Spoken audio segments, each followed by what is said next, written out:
The book of Romans chapter 5 verse 15. He says, but the free gift is not like the offense. For if the one man's offense, many died. If by the one man's offense, many died, much more the grace of God and the gift of the grace of the one man, Jesus Christ, abounded to many. So now we are comparing two people. There was Adam on the one hand. He sinned and therefore death came into this world. Now there was another man and a second Adam who came, and he did not sin but he died. He paid the price for the first man's sin. And therefore grace abounded much more than sin. Hallelujah. Again, this is a concept of liberty. Are you with me? You say, okay, I will sin because the grace is more. I will sin, therefore the grace is more. This is where I was telling you earlier that you must be a balanced person. Grace is not given just to cover up your sins so that you can go on sinning. Grace is given that perchance you sin, the forgiveness of God is there for you. It's because you will find Jesus Christ, when he died at the cross of Calvary, sin had its own consequences. And the consequence of sin is what? The word of God says, the wages of sin is death. The book of Romans says that very clearly. But you will find the grace has been given to us freely to fully forgive, and almost handwriting of offense is taken away. And not only that, there is also glorification that takes place in our life. So it is not only salvation by justification, but the salvation is followed by glorification. Are you with me? So because Jesus Christ died at the cross of Calvary, you are not only saved, but you are glorified. Hallelujah. The word of God you will find very clearly in the book of Romans chapter 8 verse 30. You will find that those who are called, they were justified. Those who were justified were glorified. So the purpose of God is to glorify each one of us when we give our lives to Jesus. Because you will find one thing. Grace actually redeems us from the death situation that we were in. Because you will find that grace on the one hand, it restores us life. That we were once dead, but because of the grace of our Lord Jesus Christ coming into our lives, we are restored to life. The second is, after the restoration, there is a reconciliation that takes place. Are you with me? There is a reconciliation that takes place with God. And next what happens is, because of the reconciliation, there is a participation in the eternal glory. Are you with me? This is very clear if you read the book of Romans chapter 5. It says, but God demonstrates his own love toward us in that while we were still sinners, Christ died for us.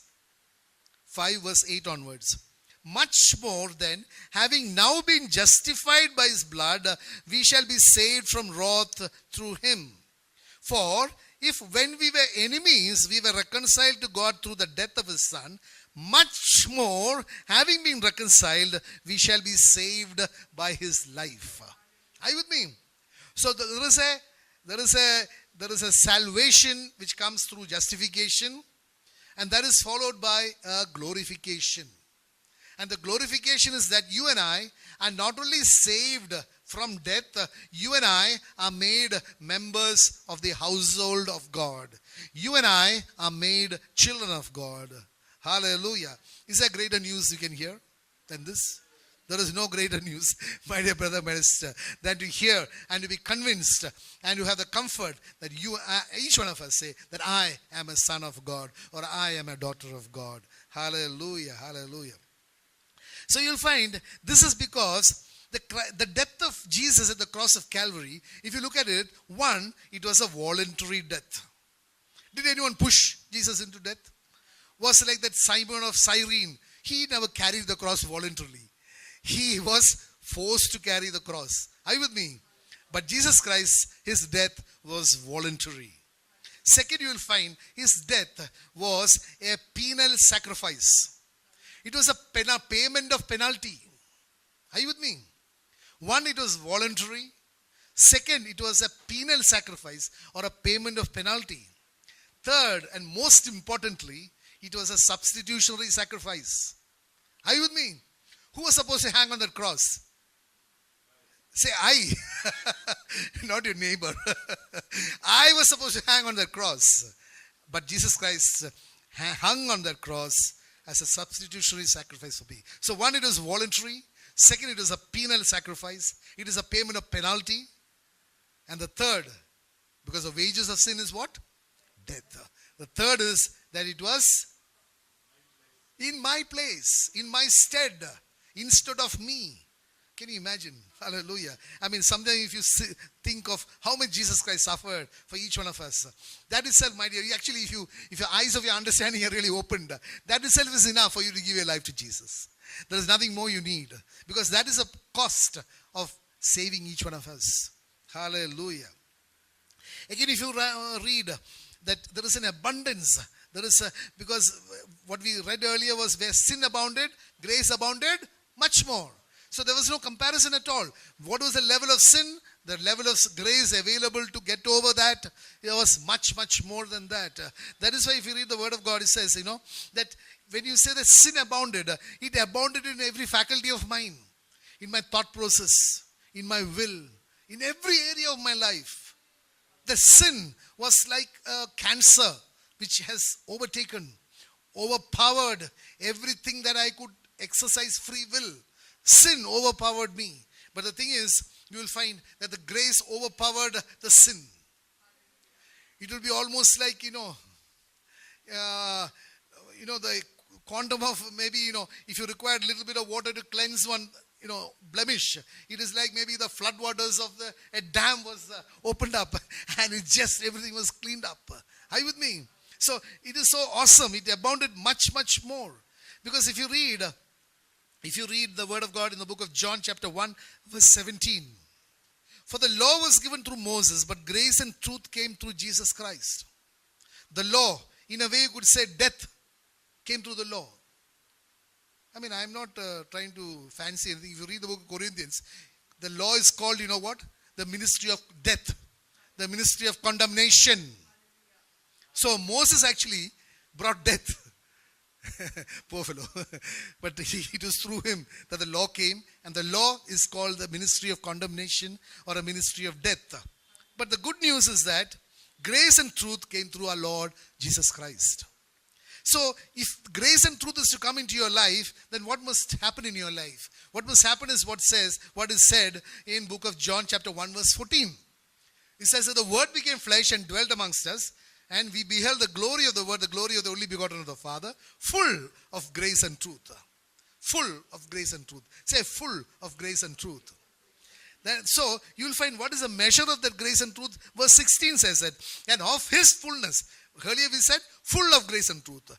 And of his fullness, we have all received. Say, I have received. Say once more, I have received. What have you received?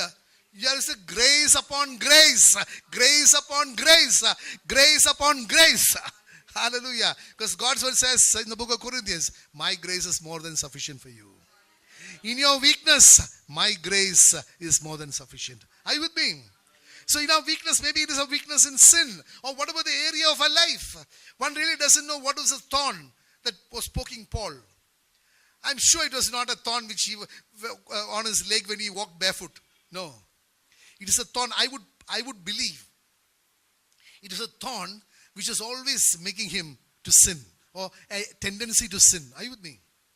Something which could take him away from that perfectness before God. Are you with me?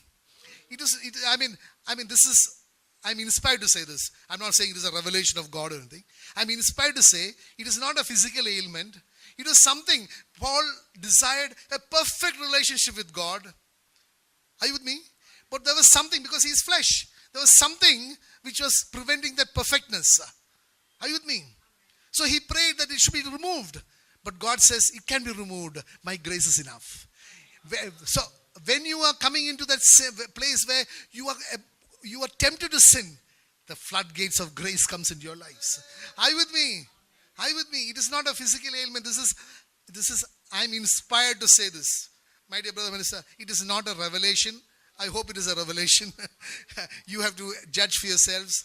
Because it is not, I believe it is not a physical ailment that was troubling him, a thorn on his leg, which like a corn on your toe or something which you wanted off. No. It was something which was preventing him to coming into a fullness of holiness, which he desired. What all of us desire. But God says, I am holy, therefore you be holy like me. He desired, but he was not able to because his flesh was weak. How many of your flesh is weak? We all have weaknesses. God says, my grace is more than sufficient. My grace is more than sufficient. Areas in your life where you need to overcome something. My grace is more than sufficient. I will convert your weakness into strength. I will transform you. So we need His grace. Say, I need your grace, Lord. Hallelujah. So the grace, the abundance of that grace. 1 Timothy chapter 1 verse 14 talks about again. Hallelujah. It says, and the grace of our Lord was exceedingly abundant with faith and love which are in Christ Jesus. The abundance. That is, there is an abundance. There is no lack for our God. He is more than sufficient. Say, my God is more than sufficient. Hallelujah. Hallelujah. Again, the word of God says in the book of Mark chapter 7 verse 37. There was an astonishment. This is talking of only a particular circumstance. It is not summing up all that Jesus did. But one incident, what was the reaction of the people? The book of Mark chapter 7 verse 37. It says, and they were astonished beyond measure, saying, he has done all these things well. He makes both the deaf to hear and the mute to speak. There is an astonishment. My dear brother, my sister, I want to tell you, when God's grace comes into your life, there will be an astonishment because you will be doing things which you cannot do. Are you with me? You will be given capabilities that you never had. You will be empowered by the power of God. Not your own power. It is a dunamis power of the word of God. Hallelujah. Hallelujah. Again, if you read the second verse, that is verse 21 of Romans 5, it says, so that as sin reigned in death, even so grace might reign through righteousness to eternal life through Jesus Christ our Lord. Actually, if you read that verse, actually two diametrically opposite concepts are talked about. One is about death, the other is about life.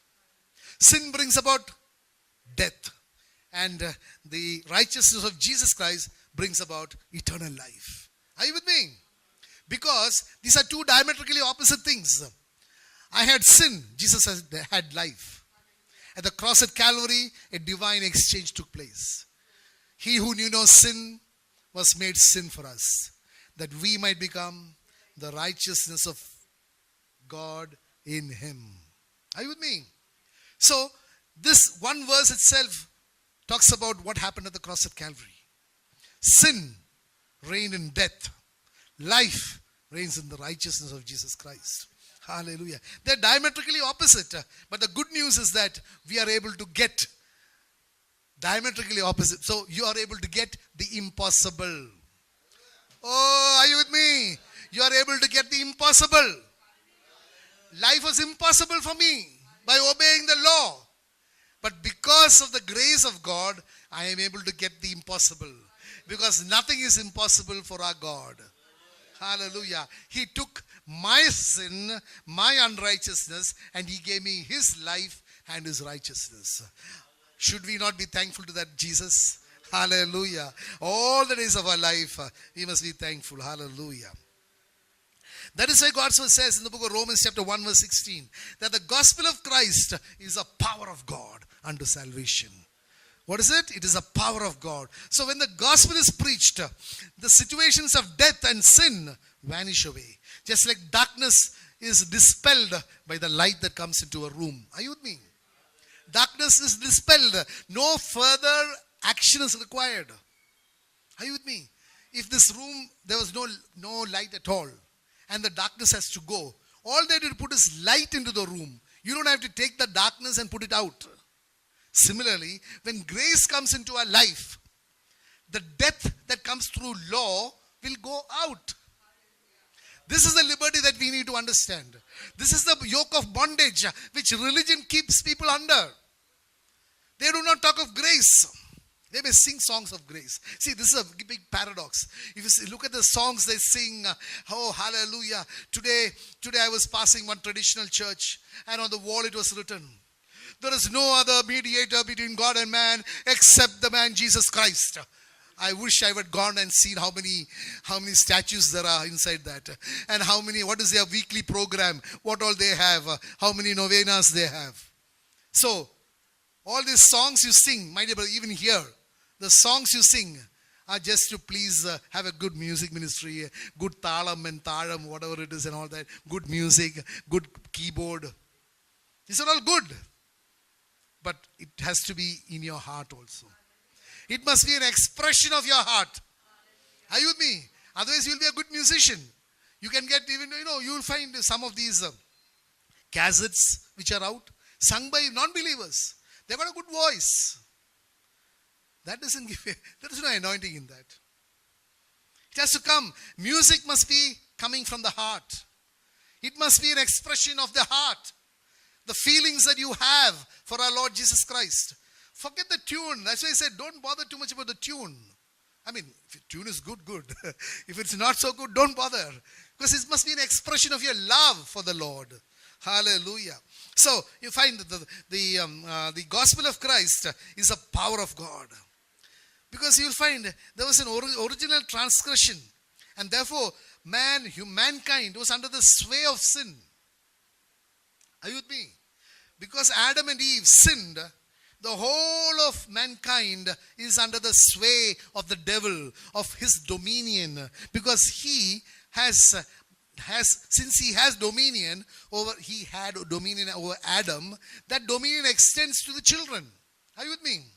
Like if you were born of a slave parents, you also are slaves. Are you with me? You don't be born free, because that is the status into which you are born. Hallelujah.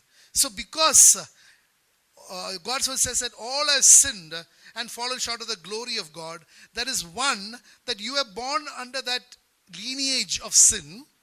Secondly, even as an individual, you cannot obey every written requirement of the law. And therefore, all have sinned and fallen short of the glory of God. The book of Romans chapter 3 verse 23 says that very clearly. Now you'll find that sinful Adam can produce only sinful children. If you sow wheat, will you get raggy or something? Hello? No. When you sow wheat, you will get only wheat. So sinful Adam can by nature or originally can produce only sinful children. Are you with me? A typical example was given, so beautiful as an example. See, suppose a woman is convicted of, say, murder, and she has to spend whatever number of years. Now, when she was put into jail, she had conceived, she was expecting a child. Where is the child born? She'll be born in the jail as a prisoner, because the mother is in the jail. I mean, let's not, she would have been taken to that maternity home under police security. Let's forget about all that. But as a concept, suppose they had all the facilities in the prison. As a concept, since she was in the prison, the child also would be born in the prison. Similarly, since Adam had sinned, Adam's children would also be sinners.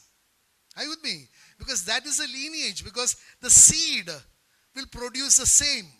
A sin seed will produce only sin children. Hallelujah. So you will find that, we have to be cleansed from that. We have to, or rather we need the cleansing by the blood of Jesus Christ. Nobody can say, I was born without sin. I want to tell you, my dear brother, my sister, if anyone teaches you that there is one or two people or many people who are born without sin or have not committed sin, the people who are teaching you that are liars. Because that is contrary to the word of God. The word of God very clearly says that all have sinned and fallen short of the glory of God. Word of God also says all need a savior.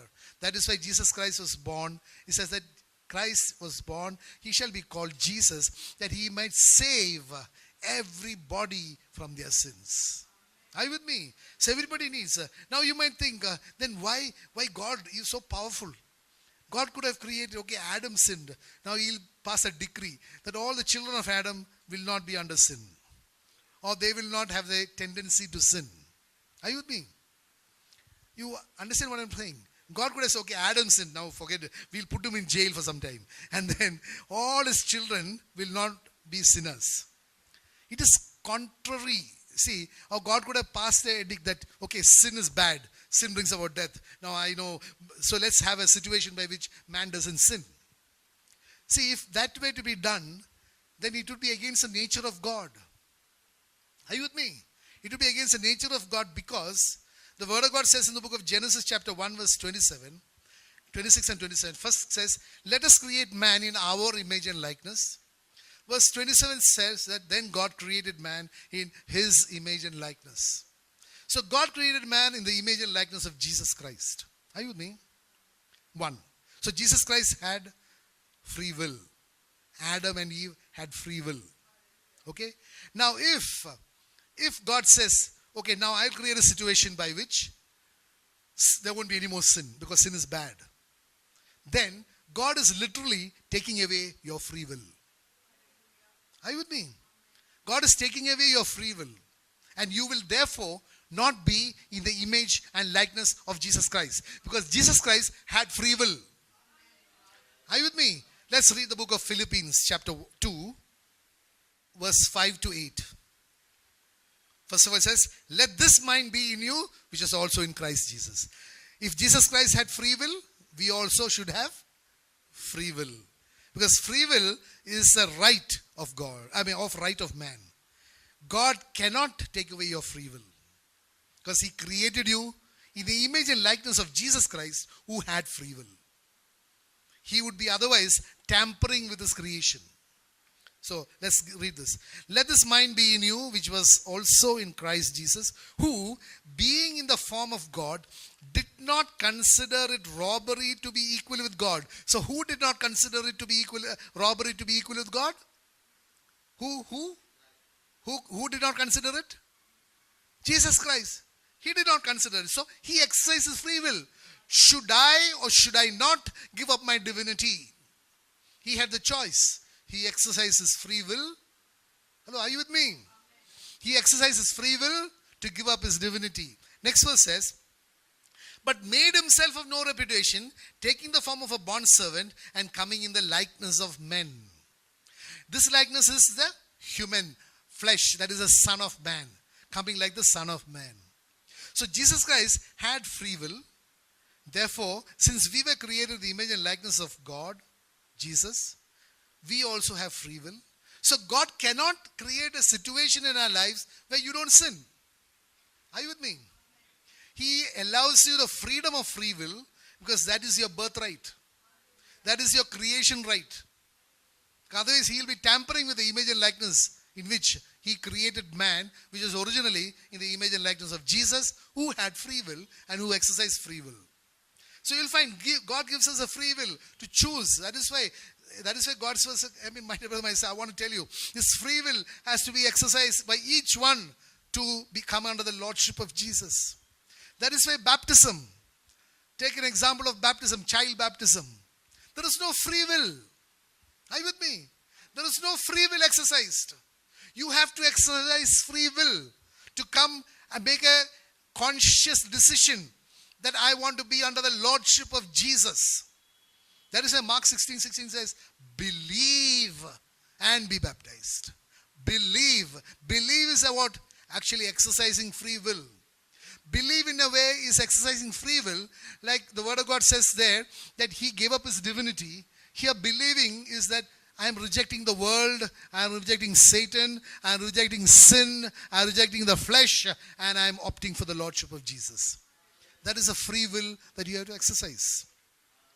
So unless you do that, you cannot. You will not be coming under the plan of God. To exercise that free will and be coming under the lordship of Jesus. Hallelujah. Again, you will find there another thing. Interesting thing is that Jesus Christ. As soon as Adam and Eve sinned, God provided the salvation route. You'll read the book of Genesis chapter 3 verse 21. That God killed an animal and gave them a skin, a bloody skin. It's not a bad word, skin. Huh? Hello? Bloody skin. that bloody skin is a condition of the skin. It was not tanned and like which you could put it as a shawl or something. No, it was it was it was with fresh blood, signifying again what the Lord again prophesied. If you read the book of Genesis chapter 22 verse 13, it says there was a lamb instead of Isaac, a substitutionary sacrifice. A lamb was provided there. So you'll find that the salvation or the Redeemer was promised the minute man sinned. He provided the way for our redemption. Hallelujah. Book of Ephesians chapter 5 verse 26, it says that he might sanctify and cleanse her with the washing of water by the word. So, again, there is a great choice that the Lord makes. This is Ephesians chapter 5 is usually read at the time of marriages, talking about what should be the relationship between a husband and a wife, that it should be as a relationship of Jesus and his church and all that. Now, we are not going into that, but I just want to bring to your attention one or two scripture in connection with that. So it says that he might sanctify and cleanse her with the washing of water by the word. So you understand one thing, that the object of the Redeemer is to purify us and to save us. To purify us, that is the sanctification, that is the justification, and then to make us children of God, to save us. That is his great plan. Because you will find that purification takes some time. If you read the book of Esther chapter 2 verse 12, you will find that Esther had to be prepared for 12 months. 6 months was consisting of, of myrrh. She had to be, I think, polished. Must be like, what do you call this, massage. I don't know how it was. For 6 months it was that, and the next 6 months was of perfumes. So there was a great thing. Why? It is just signifying that to come before that earthly king, you require so much of preparation. How much more, my dear brother, my dear sister, to come before the King of Kings and the Lord of Lords.